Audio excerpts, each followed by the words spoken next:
Hello दोस्तों, मैं हूं स्मिता कुमार और आप देख रहे हैं आपका अपना हेल्थ केयर चैनल मेडी सर्कल। क्या आप जानते हैं एस्थमा बच्चों में पाई जाने वाली सबसे पुरानी आम बीमारी है। चौंकाने वाली बात यह है कि कोविड का एस्थमा के पेशेंट्स पे काफ़ी कम प्रकोप देखा गया है। साथ ही साथ बड़ों की तुलना में बच्चों में एस्थमा के केसेस ज़्यादा देखे गए हैं। बड़ों में जहां इसका प्रतिशत करीब 7.7 यानी 7.7% है, बच्चों में इसके केसेस 9.4% है। पुरुषों और महिलाओं की अगर बात की जाए तो पुरुषों की तुलना में महिलाओं में एस्थमा के केसेस ज़्यादा देखे जा रहे हैं। पुरुषों में जहां इसका प्रतिशत करीब 7% है, महिलाओं में एस्थमा के केसेस करीब 9.2 यानी 9.2% है। 3 मई 2021 की एक रिपोर्ट के अनुसार 2021 में एस्थमा से करीब 262 मिलियन लोग यानी 262 मिलियन लोगों को प्रभावित किया है, अफेक्ट किया है। एयर क्वालिटी हम सब के लिए बहुत मायने रखती है। एस्थमा पेशेंट्स के लिए एयर क्वालिटी और भी ज़्यादा इम्पॉर्टेंट हो जाती है। एयर क्वालिटी के खराब होने की वजह से एस्थमा पेशेंट्स को काफ़ी दिक्कतों का सामना करना पड़ता है। एयर क्वालिटी के खराब होने के कई कारण हो सकते हैं, जैसा कि पोल्यूशन और अर्बनाइजेशन। इसलिए यह जानना और भी ज़रूरी है कि डॉक्टर इस बारे में क्या राय रखते हैं। मेडी सर्कल आपके पास लेकर आता है सीधे राइट इन्फॉर्मेशन डॉक्टर्स और एक्सपर्ट्स की जुबानी।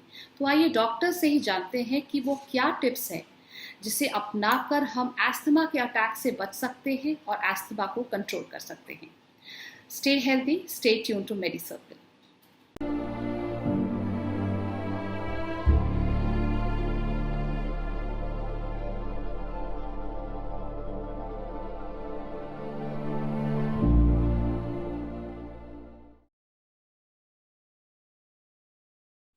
Asthma is an inflammation and obstruction of the bronchial tubes, passage that allow air to enter and leave the lungs. During an asthma attack, muscles surrounding the bronchial tubes constricts, narrowing the air passage, making it difficult to breathe. The duration of attack may vary depending upon the cause.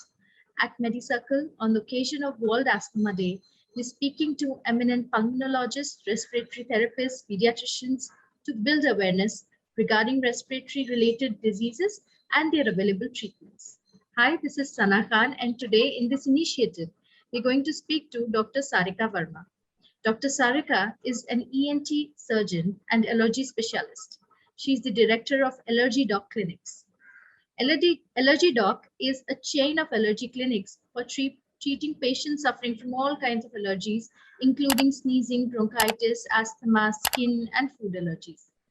They have 10 allergy doc clinics in 5 big cities like Mumbai, Delhi, Gurgaon, Chandigarh, and Udaipur. Please welcome Dr. Sarika to MediCircle. Hello, Dr. Sarika, how are you? Very good, Sana. Thank you for having me here. It is our pleasure, ma'am. So, Dr. Sarika, we need to know about asthma. What is an asthma attack? So, asthma attack for a lay person is when you have a breathlessness. I'm not saying in the terms of a medical asthma, but as a lay person, when people usually call it asthma, is when you have a constriction in your airways and you start having a noisy, wheezy breathing. जब आप सांस लेते हैं तो सी करके आवाज आ रही है, and especially जब आप when you expiratory जो bronchi होते हैं, that people usually call it as asthma. Asthma actually is when you have a prolonged history of bronchitis, which is for more than several months, then it is called asthma. Otherwise, it is actually called bronchitis, intermittent bronchitis, seasonal bronchitis. But जब आपको एक या दो episode होते हैं, जो ले person के लिए हम बोलते हैं कि आपको एस्थमा है. एस्थमा तब होता है जब वही चीजें बार बार लगातार होती हैं for several months. Then we proclaim that the patient has asthma. Otherwise, it is called bronchitis or hyperreactive airway disease. So, Dr.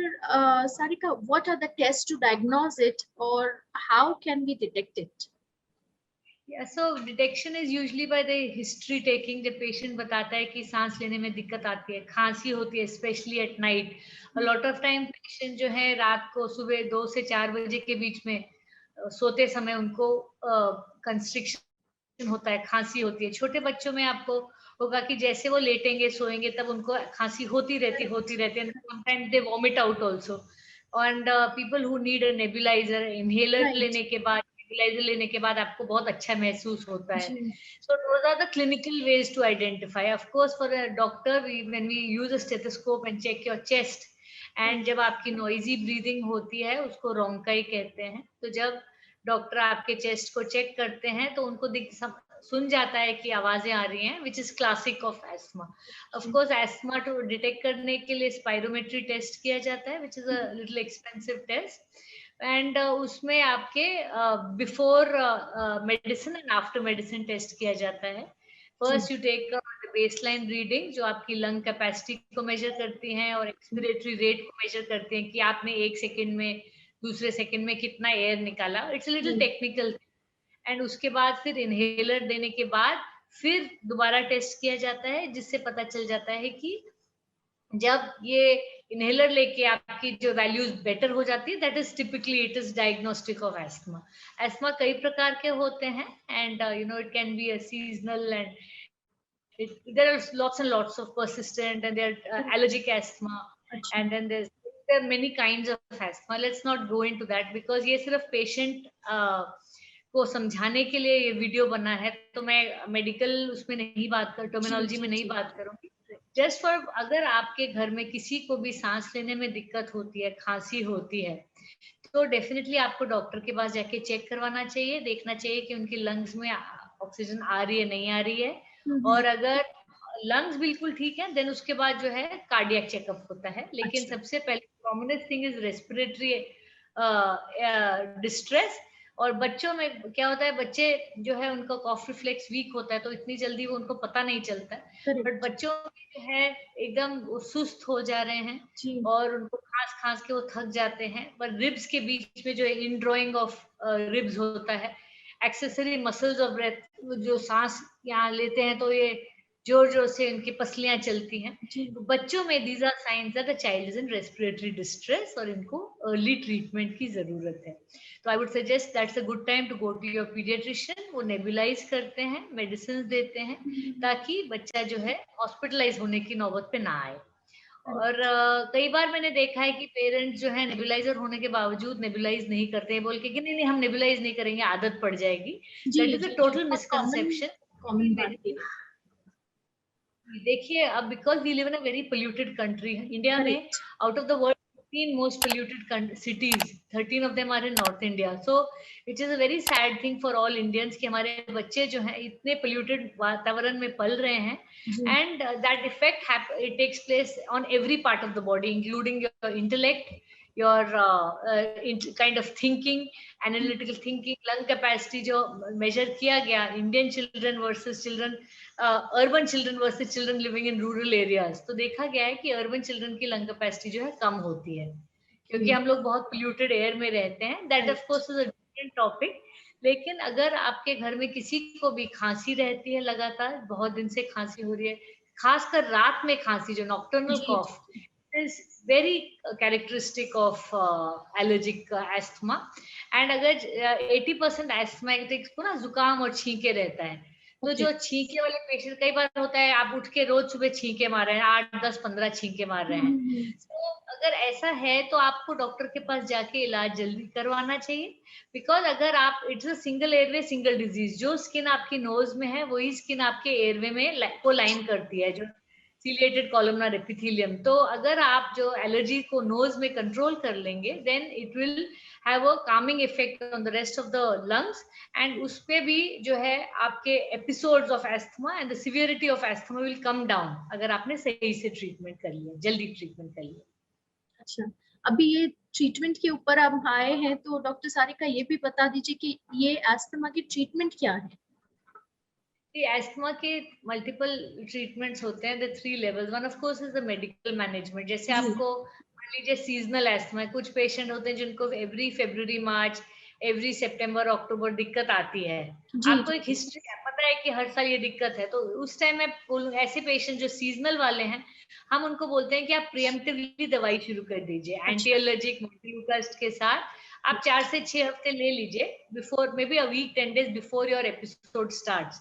अगर आपको मार्च में दिक्कत होती है आप 15 फरवरी से दवाई ले लीजिए, ताकि आपके जो सिवियर एपिसोड्स हैं वो आपके कर्टेल हो जाए और हर बार आपको हॉस्पिटल पहुंचने की नौबत ना आए। Correct, correct. मेडिकल मैनेजमेंट होता है दो प्रकार का, एक होता है टैबलेट्स जो एंटी एलर्जिक दिया जाता है, जी। दूसरा टैबलेट दिया जाता है ब्रोंकोडायलेटर होता है जो लंग्स को की जो इन्फ्लेमेशन को रिलीज कर देते हैं और आपको सांस लेने में दिक्कत करते हैं। पर जो main stay of treatment asthma का वो इनहेलर होता है, और इनहेलर कई प्रकार के होते हैं। एमडीआई जो पंप जैसा होता है, फिर रोटाहेलर्स होते हैं, फिर उसके बाद कैप्सूल्स होते हैं। जो लोग वो उसमें नहीं ले सकते उनके लिए नेबुलाइजर होता है। अच्छा। रोटाहेलर जो है पाउडर के फॉर्म में होता है जो आपको लिया, पर उसमें ना थोड़ी सी आपको जिस जब आपने प्रेस किया उसको उसी टाइम इनहेल करना होता है, तो थोड़ी सी कोऑर्डिनेशन चाहिए होती है। तो वो बड़ों में ज्यादा देते हैं, बच्चों में ज्यादातर वो एमडीआई इनहेलर दिया जाता है। साथ में एक स्पेसर और मास्क देते हैं ताकि कम से कम 20 से 19-20% जो मेडिसिन है वो अंदर चली जाए बाय रीब्रीदिंग। और जो स्पेसर और मास्क को तो आप जब पीडियाट्रिशियन के पास जाएंगे वो पूरा एक्सप्लेन करते हैं। इनहेलर्स बहुत सेफ होते हैं and inhalers are actually the drug of choice for asthma. अगर आपको सांस में दिक्कत आती है, ज्यादातर क्या होता है मैंने देखा है पेशेंट जो हैं टैबलेट लेने में ज्यादा खुश होते हैं या सिरप लेने में ज्यादा खुश होते हैं, और इनहेलर और नेजल स्प्रे लेने में बहुत ज्यादा हिचकिचाते हैं। जी, कई मेरा इंडियन इसी बात आपने बहुत सही जगह पे बात पकड़ी है। इसी बात पे मेरा अगला क्वेश्चन भी यही है कि ये इनहेलर्स कितने रिलायबल है, क्योंकि ज्यादातर माना जाता है कि हमारे यहाँ पर जो मैं इंडिया की बात करूं तो सबसे ज्यादा लोगों को कितना भी आप समझा ले, लेकिन उनके दिमाग में फिट है कि सिर्फ बच्चों को दे दो, आप मेडिसिन बड़ों को दे दो, लेकिन इनहेलर या फिर नेबुलाइजेशन, इससे क्या है कि उनको आदत सी हो जाती है। चाहे फिर वो ठीक होने लगते हैं तब भी उनको वहम सा बैठ गया है कि वो आदत हो ही जाती है। तो ये इस पे आप क्या कहेंगे? ये बहुत जरूरी बात है एस्थमा के ट्रीटमेंट में कि inhalers are the safest medicine. जैसे आप गोली खाते हैं वो कुछ मिलीग्राम में होती है ना, वो आपके पेट में जाती है, पेट से बॉडी लिवर में जाती है, लिवर से वो पूरे डाइजेस्ट होती है, ब्रेक डाउन होती है, फिर वो आपकी किडनी में जाके यूरिन में निकलता है। तो बॉडी को एक टैबलेट को मेटाबोलाइज करने में इतना काम करना पड़ता है। लेकिन जब इनहेलर है वो सीधे जब आप इनहेल करते हैं या नाक में स्प्रे डालते हैं वो सीधे आपके टारगेट ऑर्गन पे जाता है। और इनहेलर जो है वो माइक्रोग्राम्स में होता है, 1 ग्राम का 1000th हिस्सा। तो आप अगर 10 मिलीग्राम की गोली खा रहे हैं उसका 100th पार्ट या 1000th पार्ट होता है जो आप इनहेल करते हैं। तो जो इनहेल वाला जो दवाई है वो बहुत वो एक माइक्रो सॉल में जाती है ना, it is in microscopic particle. वो एकदम सीधे टारगेट ऑर्गन लंग्स में जाती है, एंड ऑर्गन पे जाती है। सिस्टमिक अब्जॉर्प्शन इसका नियरली नेग्लिजिबल है। तो इवन बच्चों में दे सकते हैं, प्रेग्नेंट लेडीज में दे सकते हैं। और सिस्टमिक अब्जॉर्प्शन नहीं होता है, और इसमें कोई भी ऐसी चीज नहीं है जो हैबिट फॉर्मिंग। ये क्या है, दीज आर मिसकंसेप्शंस। हमें लगता है कि नहीं नहीं ये तो आप जितना मर्जी डॉक्टर समझा दे आप मानेंगे नहीं। तो कई बार मैंने देखा है पेशेंट जो है अपने इनहिबिशंस की वजह से अपने बच्चों की जान खतरे में डाल देते हैं। और कई बार हम उनको डांट भी लगाते हैं कि आपकी डर की वजह से आपके बच्चे कुछ हो जाएगा। तो कई बार ऐसा भी पेशेंट आता है बुरे हाल में होता है, बुखार है 4 दिन से, गला सूजा हुआ है, नहीं हम होम्योपैथी दे रहे थे। I mean I have no problem with homeopathy और आयुर्वेदा, गिव इट, आप उसको दें नहीं दें वो आपकी इच्छा है। लेकिन जब आपका बच्चा सिवियरली सिक है तो प्लीज आप मॉडर्न मेडिसिन पे ट्रस्ट करें। ये दवाइयां जो है कई सालों, more than 30 years they are in vogue and they are very very safe. तो हम लोग स्टीरॉइड भी देते हैं, inhaled steroids and inhaled bronchodilators जो हैं, ये लाइफ सेविंग मेडिसिन है। और मैंने खुद अपने दोनों बच्चों को देना पड़ा है मुझे। Now I mean they took it when they were small kids and they were of medicine for so many years. 10-10 साल से दोनों को कभी देने की जरूरत नहीं पड़ी है। मैंने भी प्रेगनेंसी में लिया था जब मुझे ब्रोंकाइटिस हुआ। तो ये बिल्कुल हैबिट फॉर्मिंग नहीं है, बहुत सेफ है, और ये मिसकंसेप्शन है। एक बात मैं आपको ऐड करना चाहूंगी एलर्जिक एस्थमा के बारे में। ज्यादातर लोगों को लगता है कि एलर्जी ट्रीटेबल नहीं है, लेकिन मैं पिछले 19 साल से एलर्जीज पे काम कर रही हूँ। एलर्जी टेस्टिंग करते हैं और इम्यूनोथेरेपी देते हैं, जिससे एलर्जी जो है जड़ से खत्म हो जाती है। जब हम टैबलेट और स्प्रेज और इनहेलर्स देते हैं वो आपको मेडिकल रिलीफ, जब तक आप दवाई लेते हैं उसका असर तब तक रहता है। लेकिन अगर हम लोग एलर्जी टेस्ट करके आइडेंटिफाई कर लें किस चीज से एलर्जी होती है और मैं ब्लड टेस्ट की बात नहीं, हम लोग स्किन प्रिक टेस्ट करते हैं जो world, that is the world standard of, it's the best test for allergies. बाजू पे दवाई लगा के टेस्ट किया जाता है, कोई खून नहीं निकलता। छोटे छोटे बच्चों में, 2-2.5 साल के बच्चों में मैंने टेस्ट किया हुआ है। It is a painless test, it is very fast, it is reasonably inexpensive, काफी सस्ता है compare to a blood test. तो मैं आपके जरिए पेशेंट को बताना चाहूंगी कि एलर्जी टेस्ट करके आइडेंटिफाई करें कि किस चीज से एलर्जी है, और अगर वो अवॉइड हो सके तो अवॉइड करें, और अवॉइड होने के बावजूद भी अगर आपको दिक्कत है तो हम इम्यूनोथेरेपी देके, जो ओरल इम्यूनोथेरेपी होती है, ड्रॉप्स होते हैं, एलर्जी को हम ठीक कर पाते हैं। I have a series of more than 42 children who were on nebulizer for more than 3 years, and now after taking 3 years of immunotherapy, all the children are off the nebulizer. तो allergy को treat करना भी possible है, और India में उपलब्ध है, कई सेंटर्स हैं हर जगह, मेरे ही नहीं बाकी बहुत सारे लोग एलर्जी पे काम कर रहे हैं। तो ये एक माइंड से निकाल दीजिए कि एलर्जी का इलाज नहीं होता। आप अपने एस्थमा और एलर्जी दोनों कंट्रोलेबल भी हैं, ट्रीटेबल भी हैं। आप अगर डरिए मत, इलाज करवाइए और आगे बढ़िए। Thank you so much doctor Sarika. आज आपसे बात करके आई एम श्योर हमारे सारे व्यूअर्स जिनको भी जो डाउट्स थे, जो थोड़ा बहुत झिझक रहे थे, या वो थोड़ा सा उस मोड में थे कि अभी भी वही पुरानी चीजें फॉलो कर रहे हैं, आई होप उनके दिमाग से सारी चीजें आज क्लियर हुई होंगी। आपके नॉलेज से और आपके टाइम से उन्हें बहुत फायदा हो। Thank you so much for coming to our show and sharing your valuable time and insight.